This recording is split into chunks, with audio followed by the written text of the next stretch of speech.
नमस्कार साथियों। स्वागत है आपका बैंकर साथी चैनल में। साथियों, जेआईबी एग्जाम के लिए हमारी वीडियो लेक्चर सीरीज चल रही है। जेआईबी से रिलेटेड यूनिट वाइज वीडियोस आपको बैंकर साथी चैनल पर मिल जाएंगे। आप सारे वीडियोस वहां पे देख सकते हैं।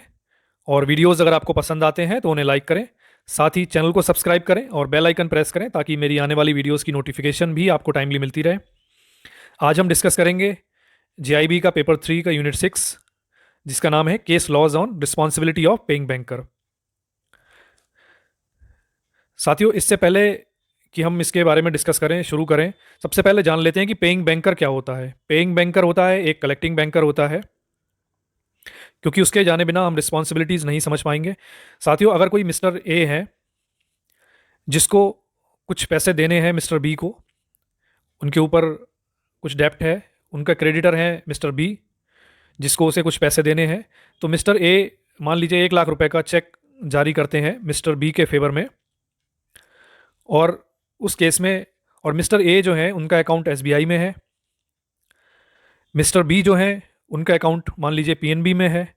तो उस केस में जो ड्रॉई बैंक होगा या जिससे पेमेंट होनी है, जिसको पैसे देने हैं, वो बैंक जो होगा वो पेइंग बैंक होगा। इस एग्जांपल में एसबीआई जो होगा वो पेइंग बैंक होगा, क्योंकि मिस्टर ए का अकाउंट जो है एसबीआई में है और उन्होंने चेक इशू किया है। तो जो चेक इशू करने वाली पार्टी है उसका जो बैंक होगा वो पेइंग बैंक कहलाएगा। दूसरी तरफ उन्होंने मिस्टर बी को जो चेक जारी किया है, तो मिस्टर बी उस चेक को ले जाके अपने बैंक अकाउंट में, जो कि पीएनबी में उनका अगर बैंक अकाउंट है, उसमें प्रेजेंट करते हैं। तो वो जो बैंक है पीएनबी में जब वो जमा करेंगे, अपना चेक लगाएंगे, कलेक्शन में लगाएंगे, तो वो बैंक जो है पीएनबी एक्ट करेगा कलेक्टिंग बैंक की तरह। इस केस में, इस एग्जांपल में एसबीआई पेइंग बैंक है और पीएनबी कलेक्टिंग बैंक है। तो आज इस वीडियो में हम देखेंगे पेइंग बैंक, जो कि जो डेप्टर है, जिसके खाते से पैसे कटने हैं, जिसने चेक जारी किया है, उस पर्सन का जो बैंक है वो पेइंग बैंक है। और पेइंग बैंक की और नेगोशिएबल इंस्ट्रूमेंट एक्ट में अलग अलग सेक्शंस में जो पेइंग बैंकर है उसको क्या क्या प्रोटेक्शन मिले हैं, वही सब हम इस वीडियो में देखेंगे।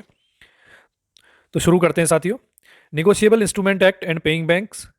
The customer who has deposited money with the bank being a creditor has the right to ask back money from banker who is debtor।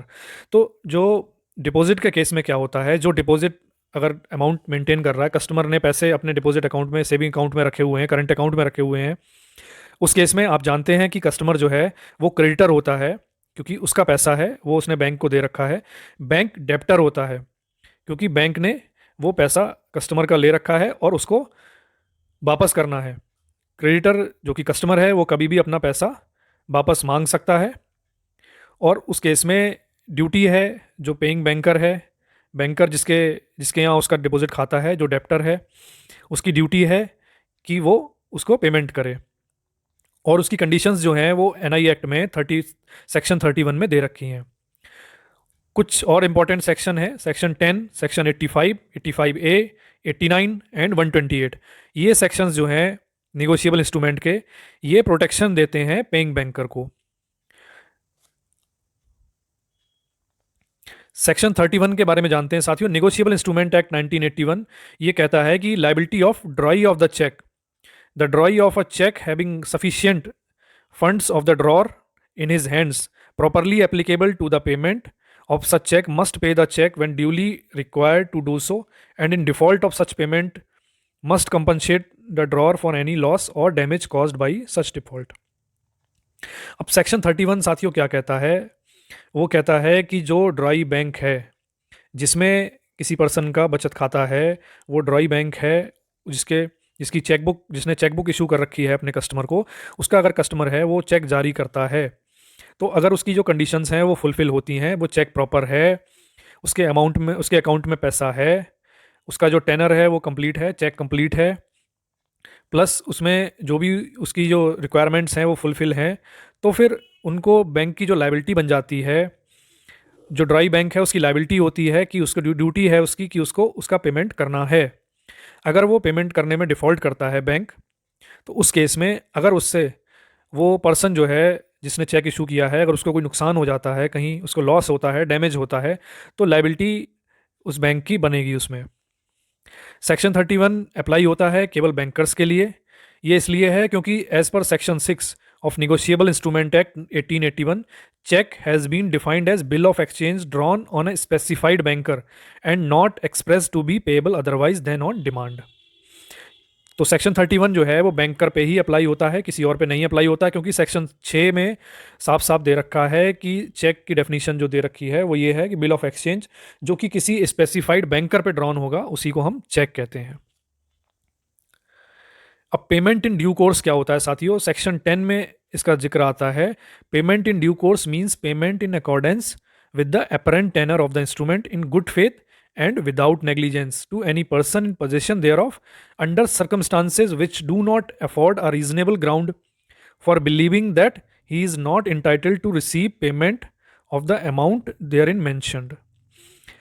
तो पेमेंट इन ड्यू कोर्स साथियों क्या होता है? सेक्शन 10 में इसकी डेफिनेशन दी हुई है। उसमें यह है कि अगर बैंकर जो पेमेंट करता है वो उसके जो इंस्ट्रूमेंट है उसका अपरेंट टेनर जो है, मतलब देखने से जो प्रतीत होता है उसके हिसाब से करता है और गुड फेथ में करता है, कोई नेग्लिजेंस अपनी तरफ से विदाउट नेग्लिजेंस करता है। To any person in possession, मान लीजिए कोई अगर बियरर चेक है तो उसके जिसके पोजेशन में है तो उसको अगर वो पेमेंट करता है, उस केस में जो और जो अल्टरेशन अगर कोई उस पर है, मान लीजिए कोई जो विजिबल ऐसा कोई अपरेंट नहीं है कि उसमें कोई छेड़छाड़ की गई है, कोई कमी की गई है, देखने से कोई ऐसा उसमें कोई कमी नज़र नहीं आती है, उस केस में उसको पेमेंट इन ड्यू कोर्स माना जाएगा। बस इसकी दो ही इंपॉर्टेंट कंडीशन है कि इसको गुड फेथ में किया जाना चाहिए एंड विदाउट नेग्लिजेंस, और कोई भी उसमें कमी जो है वो अपेरेंटली नज़र नहीं आनी चाहिए, मतलब देखने से उसमें ऐसा लगे कि वो जेन्युइन चेक है। सेक्शन 85 क्या कहता है? सेक्शन 85 कहता है when a cheque payable to order purports to be endorsed by or on behalf of the payee, the drawee is discharged by payment in due course। साथियों ये इंपॉर्टेंट पॉइंट है section 85, थोड़ा सा समझते हैं इसको। सेक्शन 85 जो कहता है वो ऑर्डर इंस्ट्रूमेंट की बात कर रहा है, ऑर्डर चेक की बात करता है।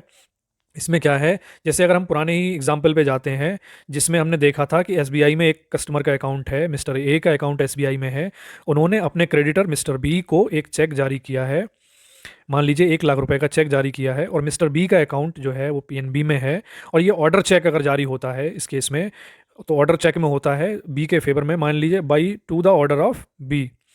अब बी क्या करते हैं, उसको फर्दर इंडोर्स कर देते हैं सी को इंडोर्स कर देते हैं कि सी पे टू सी या इंडोर्स टू सी, उस केस में, और सी से वो चेक चोरी हो जाता है, कोई और नेक्स्ट पर्सन डी मान लीजिए वो उठा लेता है, मिल जाता है उसको, और वो अपने किसी बैंक में उसको लगा देता है, और वहाँ का बैंक जो है क्लियरिंग में भेजेगा।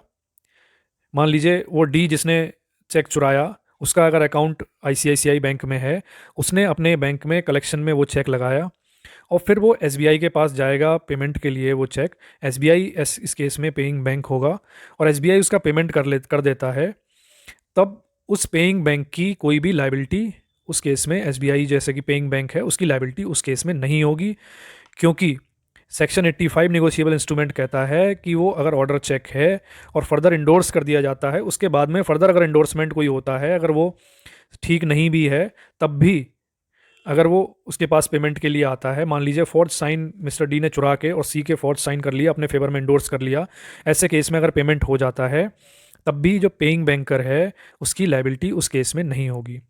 तो ये तो था एग्जाम्पल जहाँ पे ऑर्डर चेक की बात हो रही थी। दूसरा एग्जाम्पल हम देखते हैं, when a cheque is originally expressed to be payable to bearer, the drawee is discharged by payment in due course to the bearer thereof, notwithstanding any endorsement whether in full or in blank appearing thereon, and notwithstanding that any such endorsement purports to restrict or exclude from negotiation. अब order cheque के case में हमने देखा कि further अगर endorsement कोई अगर किसी पर्सन ने चोरी करके अपने फेवर में इंडोर्स कर लिए, फोर्ज साइन कर लिए, और वो कलेक्शन में अपने बैंक में डाल दिया, और पेइंग बैंकर के पास जब वो चेक आएगा उसमें अगर पेइंग बैंकर पेमेंट कर देता है तब भी उसकी लाइबिलिटी नहीं होगी।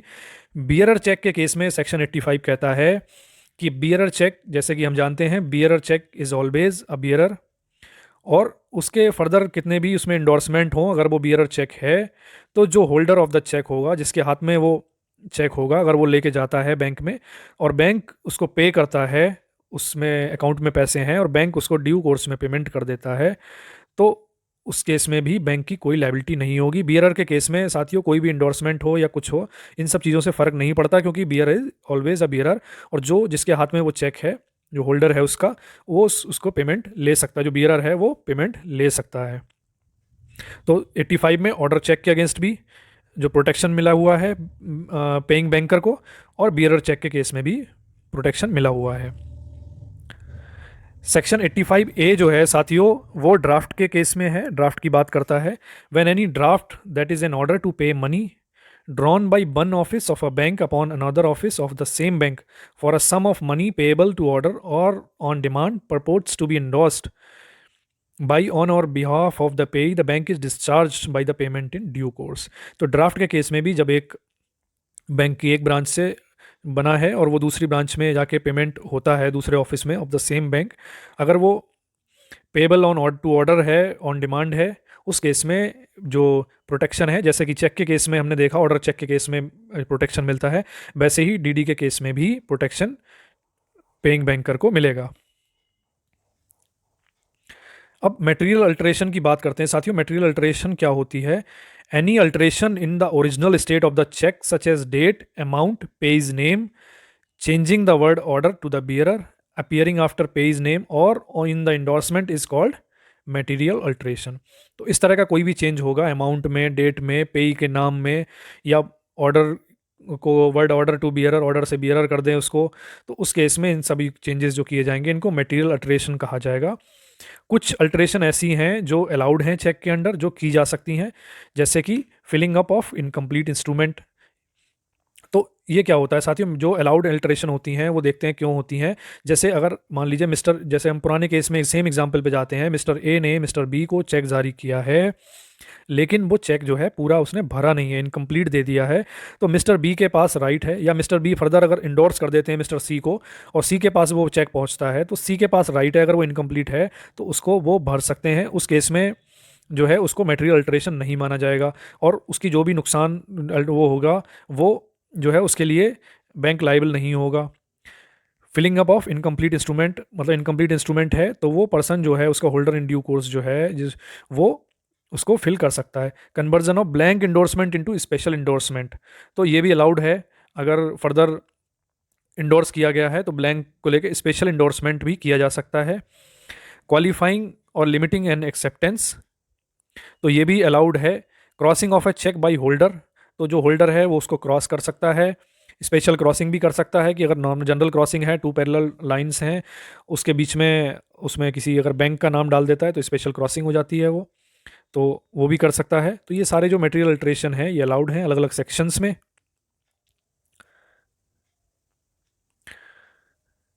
सेक्शन 89 देखते हैं, negotiable instrument 1881, payment of an instrument on which alteration is not apparent. अब साथियों इसमें देखते हैं इसमें केस क्या कहा गया है। सेक्शन 89 है, उसके केस में अगर कोई चेक पेमेंट के लिए आता है बैंक के पास जो मटेरियली अल्टर्ड किया गया है, लेकिन वो देखने से अपेरेंटली ऐसा नहीं लगता कि उसमें कोई अल्टरेशन किया गया है, उस केस में बैंक जो है वो लाइबल नहीं होगा। डिटेल में देखते हैं क्या है दे रखा है इसमें। Whether a promissory note, bill of exchange or cheque has been materially altered but does not appear to have been so altered, or where a cheque is presented for payment which does not at the time of presentation appear to be crossed or to have a crossing which has been obliterated, payment thereof by a person or banker liable to pay and paying the same according to the apparent tenor thereof at the time of payment and otherwise in due course shall discharge such person or banker from all liability thereon, and such payment shall not be questioned by reason of the instrument having been altered or checked crossed। Easy language में साथियों समझते हैं, आसान भाषा में आपको समझाता हूँ। कोई भी cheque, promissory note, bill of exchange अगर मेटेरियली अल्टर्ड किए गए हैं, कुछ उसमें छेड़छाड़ की गई है, डेट में, अमाउंट में एक जीरो बढ़ा दिया, या पेई का नाम कुछ गलत कर दिया, कुछ भी उसमें ऐसी गड़बड़ी की गई है, लेकिन वो देखने से ऐसा नहीं लगता कि उसमें कोई गड़बड़ी की है, उस केस में, या फिर एक और चीज़ इसमें दे रखी है, कोई क्रॉसिंग अगर उसमें की गई थी लेकिन वो क्रॉसिंग किसी तरह से हटा दी गई है जो देखने से नहीं लगता कि अल्ट्रेशन किया गया है, उस केस में अगर वो उस बैंक जो है उस चेक का पेमेंट कर देता है ड्यू कोर्स में, without negligence in good faith अगर पेमेंट उसका किया जाता है, या फिर एक और चीज़ है इसमें कि बैंक के पास ऐसा कोई रीज़न नहीं है कि वो उसको ऐसा माने कि उसमें अल्ट्रेशन है, मतलब कोई भी संदिग्ध चीज़ उसमें नज़र नहीं आती है देखने से, और ऐसा कोई अल्ट्रेशन किया गया है, तो बैंक अगर उसका पेमेंट कर देता है, बैंकर उसका पेमेंट अगर कर देता है, तो उस केस में उसकी कोई भी लाइबिलिटी नहीं बनेगी। Liability of the paying banker when customer signature on cheque is forged. अब सेक्शन 128 नेगोशिएबल इंस्ट्रूमेंट एक्ट कहता है, where the banker on whom a crossed cheque is drawn has paid the same in due course the banker paying the cheque, and in case such check has come to the hand of the payee, the drawer thereof shall respectively be entitled to the same right and be placed in the same position in all respect as they would respectively be entitled to and placed in if the amount of the check has been paid to and received by the true banker thereof। तो साथियों, इसमें cross cheque है, कोई drawn किया गया है और उसमें ड्यू कोर्स में अगर पेमेंट किया जाता है, the banker paying the cheque, the drawer thereof shall respectively entitled to the same right. तो उस केस में उनको सेम राइट मिला जाएगा, सेम पोजीशन में वो प्लेस किए जाएंगे, as they would be respectively be entitled to and placed in their of amount of cheque has been paid to and received by the true owner. तो वो रहेगा। लेकिन साथियों, एक चीज़ आपको बता दें कि जिस केस में अगर क्रॉस चेक है, उसमें अगर चेक में अगर साइन फॉर्ज्ड होते हैं, या जो जॉइंट अकाउंट है उसमें अगर एक पर्सन के अगर साइन फॉर्ज्ड हैं, उसका पेमेंट अगर बैंक के द्वारा किया जाता है, उस केस में प्रोटेक्शन बैंकर को नहीं मिलती है। फॉर्ज साइन के केस में प्रोटेक्शन नहीं है। The paying banker of a cross cheque shall satisfy the following condition to be eligible for protection under NI act. The payment shall be in due course, due course में की जानी चाहिए payment. Where a cheque is cross generally the banker on whom it is drawn shall not pay it otherwise than to a banker. तो जैसे कि cross check case में हम देख रहे हैं, तो क्रॉस चेक के केस में प्रोटेक्शन तभी मिलेगी जबकि पेमेंट ड्यू कोर्स में किया गया हो, और चेक जो है वो क्रॉस्ड अगर जनरली किया गया है, तो ऐसा नहीं है क्रॉस चेक का आप पेमेंट जो है बियरर को कर दें या और कैश पेमेंट कर दें, तो वैसा नहीं करेंगे, बैंकर को ही करेंगे, यानी कि बैंक अकाउंट में ही किया जाएगा उसका पेमेंट।